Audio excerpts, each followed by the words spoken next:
Hi, and welcome to Wow Talk. I'm Donna Cappuccitti, a thriving cancer survivor. And I'm her naturopathic doctor, Darlene Gustin. We're here to encourage, educate, and empower you on your journey to optimum wellness. Hi, Dr. Gustin. Hi, Donna. Welcome back. Good to be back. Where were you? Oh, man. Where wasn't I? I was at the beach. Nice. Mm-hmm. Very nice. So, speaking of traveling, I never know what to take with me as far as my little pouch of remedies, we'll call them. Of course, yeah. Remedies and supplements and just, preventative medicine. So, why don't we talk about that today? Great topic. So, I travel light. I like to not carry too much stuff with me, but something that's very multi-purpose. Okay. So it depends where you're going and what you think might happen when you get there. So for instance, arnica cream is a good one to take if you're going to do a very athletic trip. And arnica is used for healing injuries or repeated strain. Yes. And so it's good for that, for the athletic kind of trips. I don't usually take that with me, though. I was just thinking, are you telling us that your trips aren't all that athletic? Or Yeah. No kidding. Well, I used to take arnica. Now I'm more likely to have peppermint oil in a little, it looks like a little lipstick with a roller ball on the top. Yes. So it's pure peppermint oil. It usually permanently lives in my purse, truth be told. But there was this one time I went to Croatia on a ladies' trip. Mm-hmm. And I travel light. And we're on this bus on a tour. And all kinds of situations came up with these women. And I didn't pack my bag thinking I was going to be the naturopath on call for a busload of ladies. I just took the stuff that I thought would matter to me. So I had peppermint oil. Okay. And I would use it, you know, when you feel groggy and hot and tired, you've been traveling, it's very refreshing. And so I might put a drop on each temple just to be more alert and refreshing. Yeah, great idea. Yeah. I'm feeling like that right now. Anyway. Yeah. Go on. And if you're eating heavy late at night and you feel indigestion or your stomach's grumbly, it's really good rolled onto the stomach or over the intestine. So it works really good like that. And then these ladies learned that I had peppermint oil. Oh. And they were curious. And then the next thing you know, one woman started having very swollen ankles right at the beginning of the trip. We'd got off the big international flight and we're on this bus riding up and down these mountains. She had these big puffy ankles and she was just so sore and her shoes didn't fit. And she goes, "Do you have anything for me?" I go, "No, but I have peppermint oil." Anyway, worked like a charm. Really? Mm-hmm. What did you do? I just rolled her ankles. Rolled her ankle? Okay. With the oil. And then after that, somebody else had twisted their ankle walking on cobblestones. And of course. Yeah. And so they were limping a little bit. So this lady comes up to me. "Do you have anything for like ankles?" And I go, "Not really, but I have peppermint oil." This is hilarious. Yeah. So it also works on headaches and migraines. Yes, that I knew. Mm-hmm. I love all this other stuff though. Yeah, so all this joint stuff and muscle pain. So it became the cure-all on the trip. And then also it was a different trip, another one of those Croatian trips, and we were in a bus with a whole bunch of children, and we were driving up and down these mountains, and some of the kids started getting nausea. Okay, I was just going to ask you motion about sickness. that. Motion sickness, and, right? Yeah, what to bring for that. So they all turn around, they look at me, they go, "Do you have anything for that?" And I go, "I have peppermint oil." No. Honestly, did it help? It did. It was Sometimes a charm. mint does help with that. Oh my goodness. So peppermint oil. Yeah. But I would have guessed ginger. Like, is that something that you bring, like ginger chews or anything like that? Yes, I do. The little pills you can chew on. I mean, for sure. Not just the candy, but you know what for sure. I would if I was the one prone to motion sickness. Yeah, exactly. Okay, so let's talk about that. Yeah. So ginger comes in, like, would you do drops or would you do just a little, I guess, dissolvable whatever tablets, you have. right? I would just buy those individually wrapped ginger chews and throw a few in your purse. Sure. Yeah, right? I think that's a great idea. Nausea, vomiting, motion sickness, it's good for those. But I'm going out and getting me some peppermint oil, though, because that seems to be, a little magic bullet or something. Yeah, that's wonderful.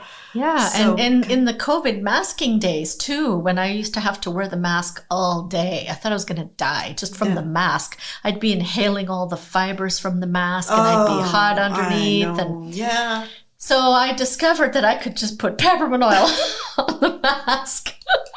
So I would maybe just put like one drop on each side of my chin underneath, and or I would put it on the bottom border of the mask itself. And sure, and again it would cool down the heat. It disinfects the mask and the air around you, so it's good for you and the people around you. Wow. And it's more comfortable. I love that. Those are incredible ideas. So peppermint oil seems to be a great one. Yeah. Okay, so what about, our multivitamins or whatever? Well, that's a whole other thing. I know that that's not something that, I don't even know. I think we've talked about them before. But for some of us who maybe like each night, like I'll take my calcium and magnesium, which is similar to, we've talked about that in a previous episode. But I mean, I find that I don't take it all with me though when I go. No, you don't have to. I feel like it's a different, I don't know, it's just different. And I feel like I'm getting more fresh air and I'm eating fresher food and of all course, that. So the I obvious. Kind of feel, of course. Okay. Who needs a multivitamin when they're in Greece or Italy? Right? Exactly. The food is better, different, in season, etc. So you don't need to drag the multi. And if you're going short term, you're taking calcium for your bone density. Your bones are not going to be better or worse whether you drag calcium for that week or not. Okay. Right? Yes. It takes 1 or more years to make a difference. So travel light. And also for people who could get food poisoning or insect bites, or infections, cold and flu season, germy airports. For those kind of things, I definitely always take my oregano oil. Oh, yes. Okay. Now that you can take as drops. I have something that's a nose spray, but is that more for when you get stuffed up or is it kind of the same? Well, a lot of nose sprays might just be salt water.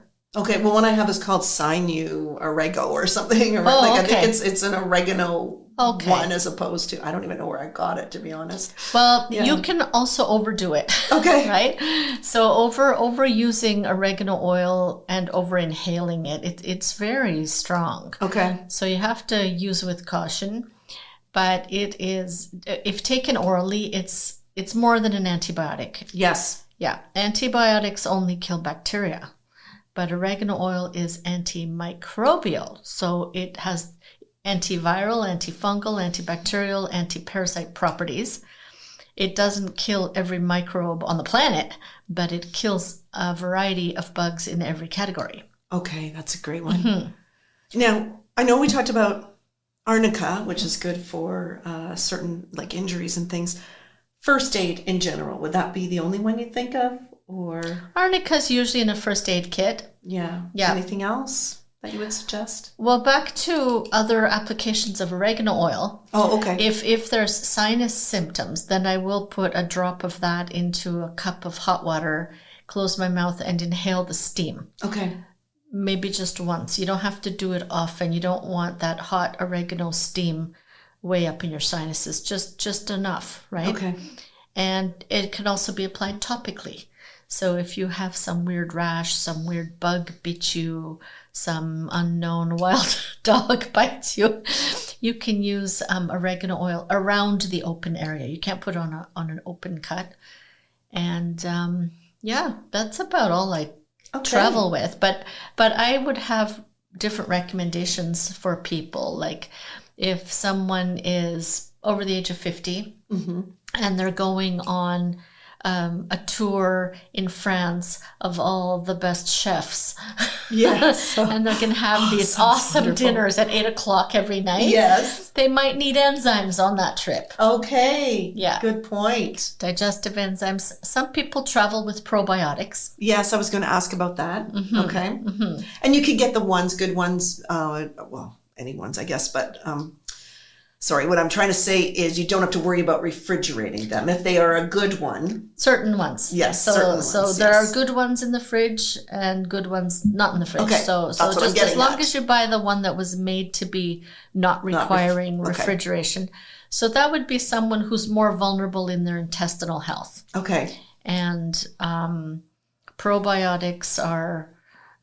They are 80% of the immune system. They help with digestion, bloating, gas. I was just going to ask, would they act almost like an antacid, for lack of a better word, that I think of, those commercials like the Tums or the Pepto-Bismol or whatever. That's so higher this is up. a different That's thing. the That's a stomach. different thing? Okay. Yeah, it's a little lower than that. Okay. Yeah. So about probiotics, another point I want to make is I was listening to a world-famous gastroenterologist in the last year or so, and he had a fantastic tip. What does he personally do when he travels?